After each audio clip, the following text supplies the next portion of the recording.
What up, Cagesiders? Remember me? It's your boy Sean. Trying to see if I remember how to even do one of these things. It has been a while. We did a Cageside Live, me and Matty Roth at Matt Roth 512. I think that's his Twitter handle. Not that good at the Twitter thing. So yeah, we did one of those after the Rumble. The last like a House Afire, which, I've lost track of the numbering. So let's say we're on number 7,042. What the hell? I don't have a hand signal for that, though. Last one of these I did was on the topic of Roman Reigns, back when he was just a young kid coming up in the business, hoping to get his shot. But both of those things are still, the hot topic 2 weeks after the Rumble, and well into whatever, week of the Roman Empire we are. So those things are still kicking around in the old duder's head here, and also Triple H did a little Stone Cold podcast after Raw this week that caused a bit of buzz, got me, my second most amount of Twitter hate ever for a post I wrote about his response to the China in the Hall of Fame question, which, whatevs. You can read that. I stand by what I said. I don't think Triple H himself is necessarily sexist. I don't know the man, so I couldn't tell you. I think it's really hard to be super sexist when you have daughters. I speak from experience.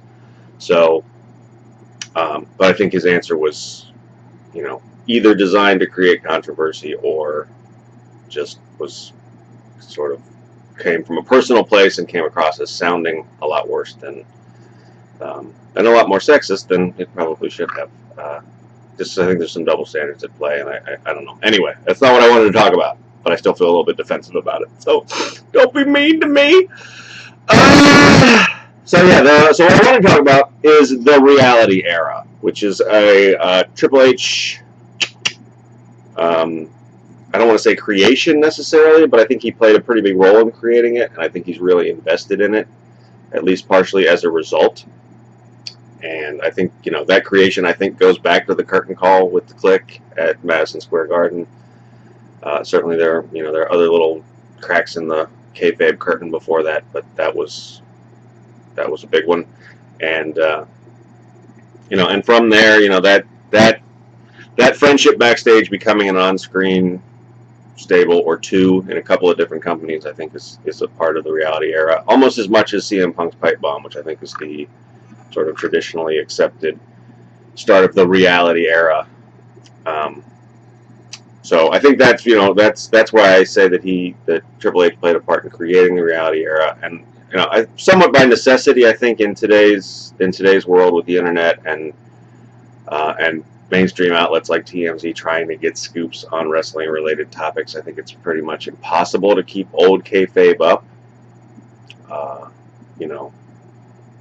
I think it is. I don't think it would be, people want to know, and the mechanism for finding out exists, so people will find out things behind the scenes. So you do have to acknowledge that. So I think, by necessity, so those two factors, he helped create it, and it is just the reality of life in the 21st century with, social media and mainstream media being interested in anything it can get its hands on, every niche being a profitable niche now, as opposed to like 20 years ago when wrestling just couldn't exist in its own little place, sort of like comic books and superheroes could. And now all of that, everything is mainstream now to one degree or another, and accessible. So those are the reasons that, yes, the reality era is here. I'm not going to rail against it as much as sometimes I want to get grumpy and old manish and just be like, gosh darn it, just be a heel. I understand why you don't do that. I understand why you can't do that. However, there's a right way to do things and a wrong way to do things. And last year's road to WrestleMania worked out great, at least for me as a big Daniel Bryan mark. That was what I wanted to see. That's what ended up happening. It was pretty awesome. It actually brought the best out of Dave Bautista and Randy Orton and Triple H. I think it just worked out perfectly, whereas I don't think it would have been as good if we had gone down the road of Orton versus Batista one-on-one, and Triple H versus CM Punk one-on-one, and Daniel Bryan versus, I don't even know, was it Sheamus again last year that they were going to pawn him off on, or he would have been in the Andre the Giant thing? Who knows? They weren't. Anyway, whatever. It worked out great, but I don't think that was solely just based on, booking to fan reaction. I think some of that was, like I said, by necessity. I mean, some of it was fan reaction. People, we all hated Batista as a babyface, as the conquering hero returning to his beloved pro wrestling. So that they did have to book to that reaction. The the thing that wasn't in their hands at all was the Punk thing. I think they would have, and fans would have accepted Punk versus Triple H, and life went on. So that was, that was a reality, a real, no quotes, reality that they had to book around. But the thing that I think of, and this goes back to a Twitter conversation that Gino and I and some other Cagesiders I think had on during Triple H's podcast on Monday night with Austin, is, NXT as Triple H's baby is a good way to look at, maybe, as he, except that he's invested in the reality era and Triple H is his product. At least he's the shepherd for that product. I'm sure it's, obviously it's not solely him. There's some other people involved. William Regal, Dusty Rhodes, Joey Mercury, I think his name's Chris DeJoseph, used to be a SmackDown writer, who's the head writer down there now anyway. Props to that guy, whatever his name is. And so it's not solely his thing, but it's, he's the guiding hand. So, but that's a good example of, that's a good way to do reality era. They embrace the history of the guys. They might change their names, but that often works out for the best or whatever anyway, or isn't a factor. But they acknowledge their history, and they let that history be a part of the storytelling. Obviously, the big one right now is Owens versus Zayn, Kevin Owens versus Sami Zayn, which is largely playing on their, both their history as competitors in the independents and their real-life friendship. They've sort of written a few shorthand and done a really good job of making it feel fully fleshed out on WWE television, even though it hasn't been. I mean, they've only had a couple of months to do it, so I'm not knocking them for that. It's just they've had to sort of shotgun it, and they've done a great job of doing that. But that's acknowledging reality in one way. The other thing is, they're also, one of the elements of Kevin Owens' heel character is that he does these evil things because he has a wife and kids and he has to support them. Which that's right on the line. I mean, that's not something that's necessarily new in wrestling, but I think, as a straightforward, this is my character motivation, I think that's kind of reality era. And those things are working great, and I don't hear any criticisms of them, really. I mean, I'm sure somebody out there doesn't like it, but not the way we're hearing criticisms about the illogical booking of Raw to get Roman Reigns, to try to rebuild Roman Reigns, even though they already put him over by having him win the Rumble. That to me is the bad reality era, double quotes, one for bad, one for reality, because it's the evidence of all the stuff that WWE does wrong, even when they're not messing with the reality era.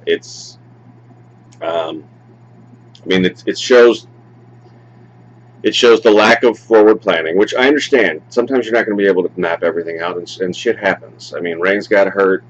That definitely impacted this rise, among other things. But I think you should try to write a story book to an endpoint. I'm going to kill myself if I use finger quotes one more time. Not really. Don't kill yourselves, folks. Suicide is wrong.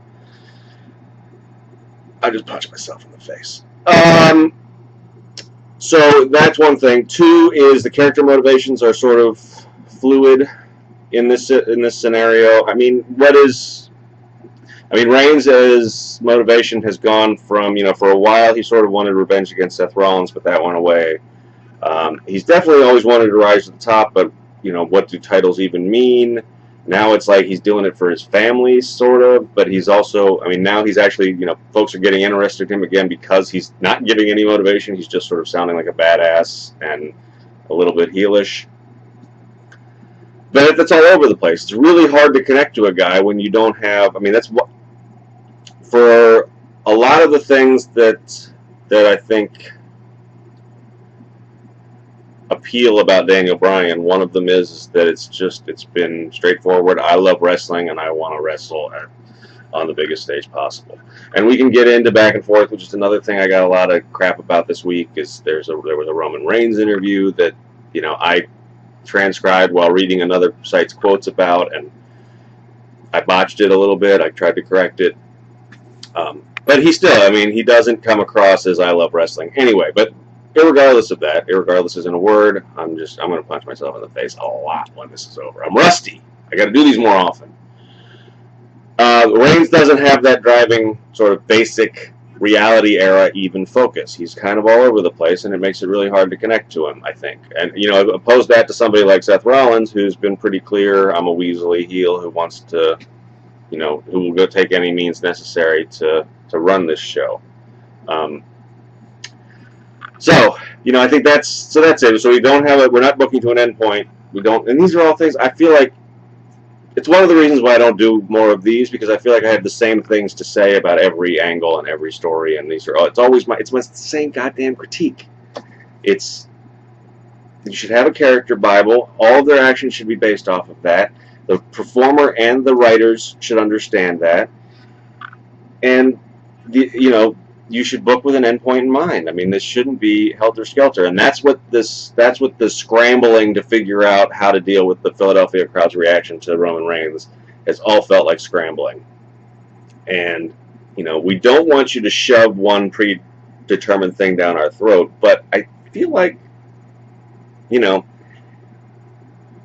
we would accept that one predetermined thing if these other things happened first, if there was a logical progression to them, and that can have a lot of reality error in it.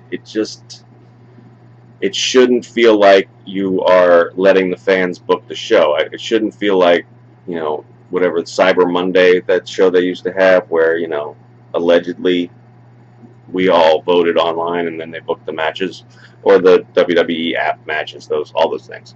It shouldn't be like that. Your major Road to WrestleMania angle shouldn't feel like you rewired the whole thing because some people booed. That's just, and some of this, like I said, some of this may be cranky old fan. While everybody was oohing and ahhing about Triple H breaking kayfabe to kiss that kid on the head, I was sort of like, that's horrible. Because, as a kid, one of the great things for me was seeing my heroes, which at the time, I'm old, was Hulk Hogan.